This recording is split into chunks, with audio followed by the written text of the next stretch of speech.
এই বলে ঝালুডাইনি কিছু মন্ত্র পড়তেই তৎক্ষণাৎ কানাই কুকুরের রূপ নিয়ে বেরিয়ে যায় ঘর থেকে। আমরা উদ্ধার করে নিয়ে আসবো, চল চল। শুরু হয় কানাই চাচা আর ঝানুডাইনির মধ্যে এক আকাশ তোলপাড় করার মতো যুদ্ধ। একদিকে নদী আর অন্যদিকে জঙ্গলে ঘেরা একটি ছোট্ট গ্রাম, শ্যামপুরি গ্রাম। এই শ্যামপুরি গ্রামেরই একদম শেষ প্রান্তে রয়েছে একটি বিশাল বড় জঙ্গল। সেই জঙ্গলের মাঝেই একটি ছোট্ট কুঠিরে বাস করে এক ডাইনি। শ্যামপুরি গ্রামের সকল লোক ওই ডাইনিকে এক নামে চেনে, ঝানু ডাইনি বলে। ঝানু ডাইনি ছিল ভীষণই খিটখিটে আর কড়া মেজাজের একটি ডাইনি। গায়ের সকল লোক বলা বলি করত ঝানু ডাইনির বাড়িতে নাকি অনেক সোনাদানা হিরে মুক্তোর গুপ্তধন রয়েছে। তবে আজ পর্যন্ত শ্যামপুরি গ্রামের কোনো ব্যক্তি ঝানু ডাইনির বাড়িতে গিয়ে সেই গুপ্তধন চুরি করে আনার চেষ্টাও করেনি। তবে একেবারে যে চেষ্টা করা হয়নি তা কিন্তু নয়। একবার দুই চোর গিয়েছিল সেই গুপ্তধন চুরি করতে। লোভে পড়ে তারা ঝানু ডাইনির হাতে মারা পড়ে। তাদের আর কখনো গ্রামে দেখা যায়নি। তাই ভয়ে ভয়ে গ্রামের লোক জঙ্গলের এপাশটায় আর মেরোয় না। সেই গ্রামেরই ছোড়া ছোকরাদের মধ্যে থেকে ছিল দুজন বদমাস ছোড়া, নাম তাদের মিন্টু আর কানাই। একদিন কানাই মিন্টুকে বলে ওঠে, তা হ্যাঁ রে মিন্টু, শুনছিস? তা যাবি না কি আজকে রাতে ঝানু ডাইনির ঘরে? শুনেছি ঝানু ডাইনির বাড়িতে নাকি অনেক গুপ্তধন রয়েছে, সেখানে নাকি মণিমুক্তোর অভাব নেই। যদি একবার ওই গুপ্তধন চুরি করে আনতে পারি তাহলে আমরা পুরো মালামাল হয়ে যাব রে। আর এমনিও গ্রামের মানুষ তো ভয়ে সেখানে তেমন একটা যায় না। চল না আমরা চুপি চুপি গিয়ে গুপ্তধনগুলো চুরি করে নিয়ে আসি। আরে কানাই, তুই কি পাগল হলি নাকি? জানিস না গায়ের কোনো মানুষ ওই ডাইনির ঘরের দিকে পা মারায় না? কেউ যদি ওই জঙ্গলে গিয়েছে তাহলে তার আর রক্ষে নেই যে। গুপ্তধনের লোভ করিস না রে, করিস না। দেখলি তো গত বছর দুজন চোর গিয়ে তাদের কি অবস্থা হলো। তাদের আর কখনো গায়ে দেখা যায়নি। না বাবা না, আমি ওখানে যেতে পারবো না। আরে মিন্টু, তুই অতটা ভয় পাস না। আমি কি ওই গ্রামের বুদ্ধু লোকগুলোর মতো নাকি? আমার কাছে একটা মাস্টার প্ল্যান আছে, তুই একবার শুনে তো দেখ। আমি বাবা ওইদিকে যাব না, তবে দেখি তোর কি প্ল্যান, একবার শোনাই যায়। তা বল বল, কি প্ল্যান তোর?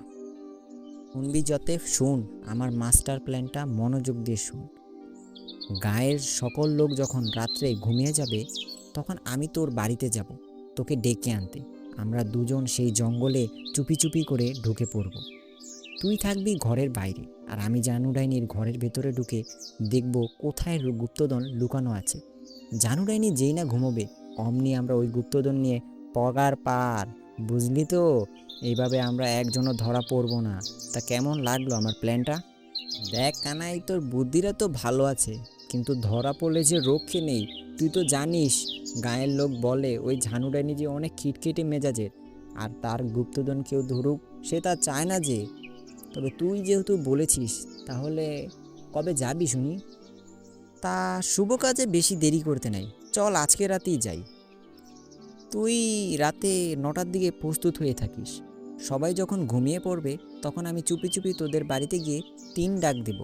তুই তৎক্ষণাৎ উঠে চলে আসিস, দুজন মিলে একসাথে যাব। তাহলে এই কথাই রইল, রাতে দেখা হচ্ছে, আমি আসবো তোদের বাড়ি। তৈরি হয়ে থাকিস। মিন্টু আর কানাই সিদ্ধান্ত নিল তারা আজকে রাতেই যাবে সেই জঙ্গলের কুঠিরে থাকা ঝানু ডাইনির বাড়িতে। সেখানে গিয়ে তারা ঝানু ডাইনির গুপ্তধন চুরি করে আনবে। তাই তারা দুজন মিলে চলে যায় রাতের বেলা প্রস্তুতি হতে। দেখতে দেখতে সূর্য ডুবে নামলো ঘন অন্ধকার কালো রাত। আর ওইদিকে প্রস্তুত হয়ে চুপিসারে বেরিয়ে পড়ে তার বাড়ি থেকে। কানাই একটা শর্টকাট রাস্তা দিয়ে পিন্টুর বাড়ির সামনে গিয়েই হাঁক মারতে শুরু করলো, আরে ও পিন্টু, আরে ও পিন্টু, আরে ও পিন্টু। কানাই 3বার পিন্টুর নাম দিতেই পিন্টু ঘর থেকে বেরিয়ে আসে।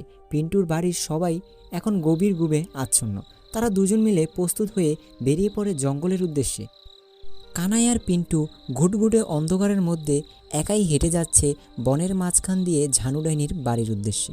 তারা অনেকটা রাস্তা হাঁটার পরে অবশেষে এসে পৌঁছয় ঝানু ডাইনির বাড়িতে। দেখা যাচ্ছে ঝানু ডাইনির বাড়ির জানলা দিয়ে হালকা হালকা আলোর রোশনি দেখা যাচ্ছে। তারা গিয়ে টুপ করে লুকিয়ে পড়ে ঝানু ডাইনির ঘরের জানালার সামনে। সেখানে মিন্টু উঁকি মেরে দেখে কানাইকে বলতে লাগলো, আরে ও কানাই, দেখ দেখ, ঝানু ডাইনি তো ঘরের ভিতরেই আছে, এখন তো ফেঁসে গেলাম, কিভাবে ঢুকবো ঘরের ভিতর? আরে মিন্টু, মারবি নাকি? লুকিয়ে পড়, লুকিয়ে পড়, ঝানু ডাইনি যে এদিক দিয়ে আসবে। দাঁড়া দাঁড়া, আমি একটু দেখছি, তুই অত চাপ নিস না। ঝানু ডাইনি ঘর থেকে বেরিয়ে গেলেই আমরা ঢুকে পড়বো ঘরের ভিতর। দাঁড়া, এবার আমি একটু উকি দিয়ে দেখছি ডাইনি কি করছে ঘরের ভিতর।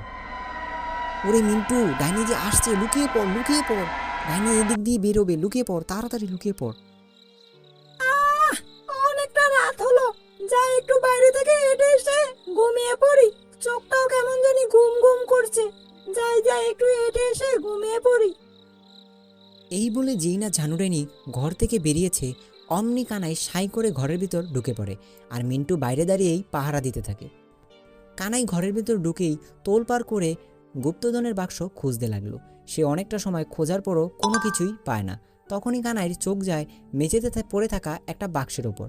কানাই বাক্সটার কাছে গিয়ে বাক্সটা খুলেই দেখতে পায় বাক্সটা সোনাদানা মণিমুক্ত দিয়ে পরিপূর্ণ। এই দেখে কানাইয়ের চোখ চকচক করে ওঠে। কেমন জানি মনে হচ্ছে মানুষ মানুষ গন্ধ পাচ্ছি। আজ প্রায় অনেক বছর পর আবার মানুষের গন্ধ পাচ্ছি। আমার তো মনে হচ্ছে আমার কুটিরের কাছে কোনো মানুষ আছে। হায় রে, গুপ্তধন তো মেঝেতেই রাখা। না জানি আবার ওই লোভী মানুষগুলো আমার গুপ্তধন চুরি করতে এসেছে। না না, জলদি যাই, ওদিক থেকে মানুষের গন্ধ আসছে। আজ ছাড়বো না বেটাদের। এগে কানাই তার সামনে এত সোনাদানা মণিমুক্ত দেখে অবাক দৃষ্টিতে বসে থাকে, আর অন্যদিকে ঝানু ডাইনি কিটকিটে মেজাজ নিয়ে দৌড়ে আসছে তার কুঠিরের দিকে। সে টের পেয়ে গেছে তার কুঠিরে কোনো মানুষ আছে, আর তারা তার গুপ্তধন চুরি করতে এসেছে। ঝানু ডাইনি ঘরের কাছে আসতেই মিন্টু গিয়ে লুকিয়ে পড়ে একটা গাছের কিনারায়। আর ঝানু ডাইনি যেই না ঘরের ভিতরে প্রবেশ করে, অমনি সে দেখতে পায় কানাই তার গুপ্তধনের বাক্সের কাছে গুপ্তধনের বাক্সটি খুলে বসে আছে। এটা দেখে তো ডাইনির মাথা গরম হয়ে যায়। এই এই লোভী মানুষ, তোরা আবার এসেছিস আমার গুপ্তধন চুরি করতে। আজ বেটা পেয়েছি তোকে হাতের কাছে। আজ তোরও ওই অবস্থা করব। আগে দিয়ে দুজনের করেছি। দাঁড়া বেটা দাঁড়া, তোকে দেখাচ্ছি গুপ্তধন। ওরে বাবা রে, এই ডাইনি যে আমাকে দেখে ফেলেছে, আজ যে আমার রক্ষে নেই। ওরে মিন্টু, আমাকে বাঁচা, আমাকে বাঁচা, এই ডাইনি যে আমাকে মেরে ফেললো, আমি ধরা পড়ে গিয়েছি, বাঁচা মিন্টু, আমাকে বাঁচা, এই ডাইনির হাত থেকে আমাকে বাঁচা, আমাকে ছেড়ে দাও, এই ডাইনি আমাকে ছেড়ে দাও, আমি আর কখনো এদিকে আসবো না, এই কান মুলছি, নাক মুলছি, আর কখনো আসবো না, আমাকে আর কখনো দেখতে পাবে না, দয়া করে ছেড়ে দাও আমাকে। ক্ষমা, তোদেরকে ক্ষমা। তোরা হচ্ছিস লোভী মানুষ। তোরা আমার গুপ্তধন চুরির জন্য আবার আসবি। তোদের যতবার ক্ষমা করব ততবার আসবি। তোদের কোনো ক্ষমা নেই আমার কাছে, তোদের জন্য কোনো ক্ষমাই নেই। এই নে, এই নে আমার অভিশাপে তুই কুকুর হয়ে সারা জীবন এই বাড়ির আশেপাশেই ঘুরবি। চং মং পং, জলদি হয়ে যা কুকুর, পং পং। এই বলে ঝানু ডাইনি কিছু মন্ত্র পড়তেই তৎক্ষণাৎ কানাই কুকুরের রূপ নিয়ে বেরিয়ে যায় ঘর থেকে। আর ওইদিকে মিন্টু এসব দৃশ্য জানালা দিয়ে দেখে ভয়ে পুরো আতঙ্কিত হয়ে যায়। মিন্টু আর দেরি করে না, জঙ্গলের রাস্তা দিয়ে এক দৌড়ে পৌঁছে যায় কানাইয়ের চাচার বাড়ি। বাড়ির উঠোনে এসেই মিন্টু হাঁপাতে হাঁপাতে হাঁক মারতে শুরু করে, আরে ও চাচা, আরে ও চাচা, একটু জলদি আসুন গো, জলদি আসুন, অনেক দরকারে পড়ে এসেছি গো, একটু জলদি ঘর থেকে বের হয়ে আসুন। মিন্টুর গলা ফাটা চিৎকার শুনে চাচা ঘর থেকে বেরিয়ে এসে জিজ্ঞাসা করলো, তা হ্যাঁ রে মিন্টু, কি হয়েছে? তা কানাইকেও ঘরে দেখতে পাচ্ছিলাম না, তোর সাথে গিয়েছে নাকি? কি হয়েছে বাপ, বল তো। আরে ও চাচা, ওইদিকে যে সর্বনাশ হয়ে গেল, কানাইকে যে ওই ডাইনি ধরে ফেলেছে। ও, আপনি জলদি চলুন, আপনি জলদি চলুন। আরে একটু দাঁড়া বাবা, কি হয়েছে খুলে বল, তারপরেই তো ব্যাপারটা বুঝবো নাকি। এরপর মিন্টু কানাইয়ের চাচার কাছে সব ঘটনাটা খুলে বলল। এরপর কানাইয়ের চাচা মিন্টুকে বলল, আরে মিন্টু, এ কি করেছিস রে তোরা দুজন মিলে? তোরা জানিস না ওই ডাইনি অনেক কড়া মেজাজি, আর গ্রামের কেউ ওই দিকে পা মারায় না, তাহলে তোরা কেন গেলি মরতে ওই দিকে? আর তা যাই হোক, কানাইকে তো উদ্ধার করতে হবে, তুই চিন্তা করিস না, আমি ছিলাম বাবা কালানাথের শীর্ষ, ওই ডাইনিকে কিভাবে হারাতে হয় তা আমার জানা আছে। তুই শুধু আমার পেছন পেছন চল, আজ ওই ডাইনির একদিন কি আমার একদিন, কানাইকে আমরা উদ্ধার করে নিয়ে আসবো। চল চল আমার সাথে।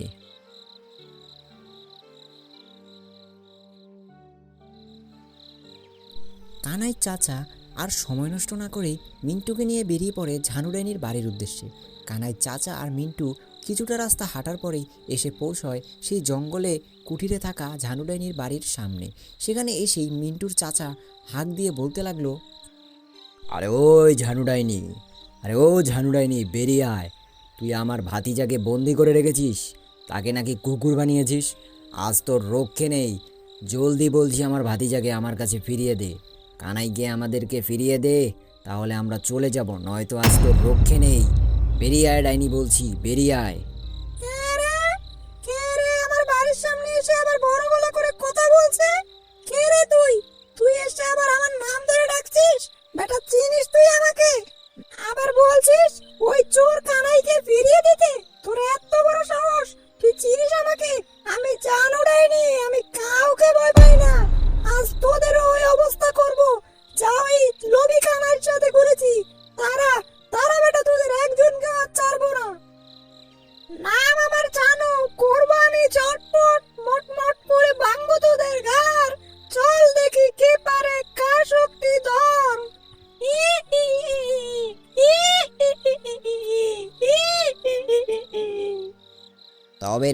তবে রে ঝানু ডাইনি, তুই এইভাবে মানবি না। না, দাঁড়া দাঁড়া, তোকে দেখাচ্ছি আমার শক্তির ক্ষমতা। আমি বাবা কালানাথের শিষ্য। আজ তোকে ভস্ম করে তারপরে এখান থেকে কানাইকে উদ্ধার করে নিয়ে যাব। দেখি দেখি তুই আমাকে কিভাবে আটকাস। ছং মং পং, ডাইনিকে ধর বং বং।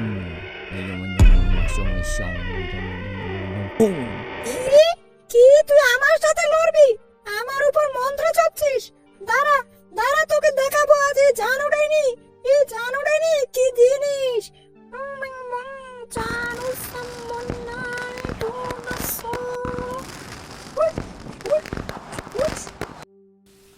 এরপর শুরু হয় কানাই চাচা আর ঝানু ডাইনির মধ্যে এক আকাশ তোলপাড় করার মতো যুদ্ধ। কি এক ভীষণ যুদ্ধ!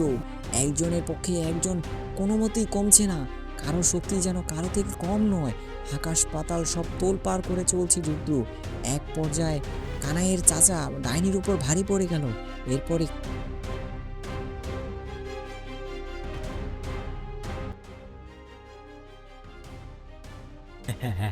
দেখলি দেখলি তো আমার শক্তি। তবে তাড়াতাড়ি আমার কানাইকে ফিরিয়ে দে আমার কাছে, জলদি ফিরিয়ে দে, নয়তো এই আগুনেই তুই আর জ্বলে পুড়ে মরেবি। বুঝলি ঝানু ডাইনি, আমার শক্তির কাছে তোর শক্তি কিচ্ছুই না। জলদি ফিরিয়ে যে যদি বাঁচতে চাস। আরে দাঁড়া দাঁড়া, এই জানো ডাইনি এত সহজে হার মানবে না। আমি তোর শক্তিকে এক্ষুনি উঠিয়ে দিচ্ছি।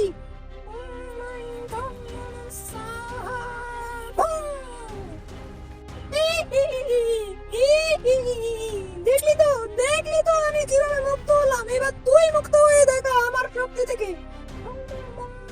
বন্দী অচটাং। ঝানু ডাইনির মায়ায় কানাই চাচা বন্দি হলেও কানাই চাচার মুখে একটুও ভয় নেই।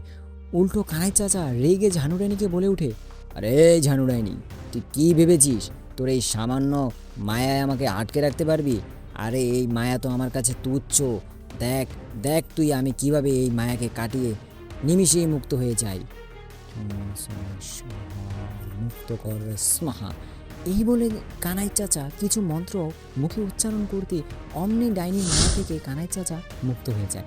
এটা দেখে কানাই চাচা হাসতে শুরু করে, আর অন্যদিকে ডাইনি রাগে কটকট করতে করতে কানাই চাচাকে বলে ওঠে, তবে রে বেটা, তুই আমার এই মায়া থেকে মুক্ত হয়ে গেলি। দাঁড়া দাঁড়া, এবার আমার সর্বশক্তি দিয়ে তোকে আঘাত করব। দেখি তোকে কে বাঁচায়, দেখি এবার তুই কিভাবে নিজেকে রক্ষা করিস। এবার আমার সর্বশক্তি দিয়ে তোকে আঘাত করব। সবাই আয় আয় বলছি, আয় আয়।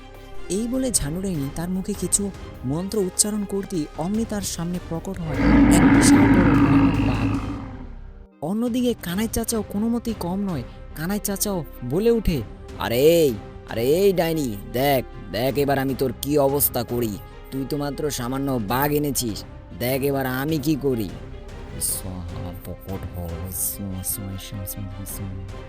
কানাই চাচা তার মুখে কিছু মন্ত্র উচ্চারণ করতে তার সামনে প্রকট হয় এক বিশাল বড় দৈত্যাকার ভালুক। এরপরেই দুই দলের সাথে লড়াই শুরু হয়, এক তুমুল কাণ্ড। কি হচ্ছে এসব? আকাশ পাতাল তোড়পাড় করে চলছে লড়াই, বাঘের সাথে ভালুকের লড়াই। কি এক লড়াই চলছে! হচ্ছে। এরই মাঝে ভালুক এবং বাঘ দুজনে লড়াই করতে করতে মারা পড়ে। দেখ দেখ জানো ডাইনি, তুই আমার সাথে পেরে উঠবি না, তাই তোকে ভালোই ভালোই বলছি, কানাইকে আবার তার আসল রূপে আমার কাছে ফিরিয়ে দে, নয়তো তুই আজকে ভস্ম হবি আমার হাতে। আর আমি তোকে কথা দিচ্ছি, আর কখনো কানাই বা মিন্টু বা গ্রামের কোনো মানুষ তোর এদিকে আসবে না। তুই নিশ্চিন্তে এখানে বসবাস করতে পারবি, তার গ্যারান্টি আমি তোকে দেব। আমি তোকে কথা দিচ্ছি, তবে তুই কানাইকে ছেড়ে দে, এই যুদ্ধ এখানেই থামা। না, আমি মরবো তবু ওই লোভী কানাইকে আমি আসল রূপে তোর কাছে ফিরিয়ে দেব না। দেখি তুই আমার কি করতে পারিস। ওই লোভী মানুষকে আমি কখনো ক্ষমা করিনি, না কখনো করব। ওর শাস্তি এটাই, ও আমার গুপ্তধন চুরি করতে গেছে।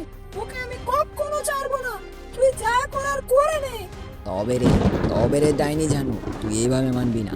তারা তারা এবার আমার পুরো শক্তি দিয়ে তোকে আমি ভস্ম করে তারপরেই আমি কানাইকে নিয়ে যাব। তারা দেখি এবার তুই কিভাবে বাঁচিস। স্বাহা ডাইনি মর, স্বাহা স্বাহা স্বাহা। এই বলে কানাই চাচা মন্ত্রের জোরে ডাইনির চারদিকে এক গণ্ডি এঁকে দেয়। যেই গণ্ডির মাঝে ডাইনি দাঁড়ানো পাচ্ছে না, না ডাইনি লড়তে পারছে। ডাইনি চিৎকার করছে জ্বালাপোড়া, আর ডাইনি চিৎকার করতে করতে কানাই চাচাকে বলছে, আরে থাম রে থাম, আমি চলে গেলাম রে, পড়ে গেলাম রে, থাম থাম। আমি তোর কথা রাখবো, কানাইকে আমি ফিরিয়ে দিচ্ছি। তবে তোকেও কথা দিতে হবে যে ওই লোভী কানাই কখনো এদিকে আসবে না। তবেই আমি তোকে ছাড়বো আর ওকেও ছেড়ে দেবো। বল বল, তুই কথা দিবি?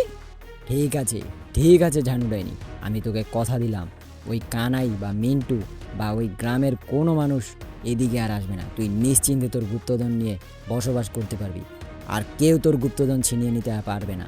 আমি তোকে কথা দিচ্ছি, তবে তুই কানাইকে এক্ষুনি ছেড়ে দে। তবে ঠিক আছে, এই নে কানাইকে আমি ফিরিয়ে দিচ্ছি। চং বং বং, কানাই আসল রূপে ফিরুক, কানাই আসল রূপে ফিরুক। ডাইনি কি এক মন্ত্র উচ্চারণ করতেই অমনি কানাই কুকুর থেকে তার আসল রূপে ফিরে আসে। কানাই ভয়ে এক দৌড়ে গিয়ে লুকিয়ে পড়ে তার চাচার পেছনে, আর কানাই চাচা ডাইনিকে বলে উঠল, তবে ঠিক আছে ডাইনি, তুই তোর কথা রেখেছিস, আমিও আমার কথা রাখবো, আর কখনো এদিকে কোনো মানুষ আসবে না। তুই শান্তিতে এদিকে বসবাস করতে পারবি, আর কখনো কোনো মানুষ তোর গুপ্তধন নিয়ে লোভ করবে না। এটা আমার কথা, আমার কথার খেলাফ হবে না। চল চল কানাই, চল মিন্টু, আর কোনো দিন এদিকে যেন তোদের না দেখি। এই বলে কানাই চাচা মিন্টু আর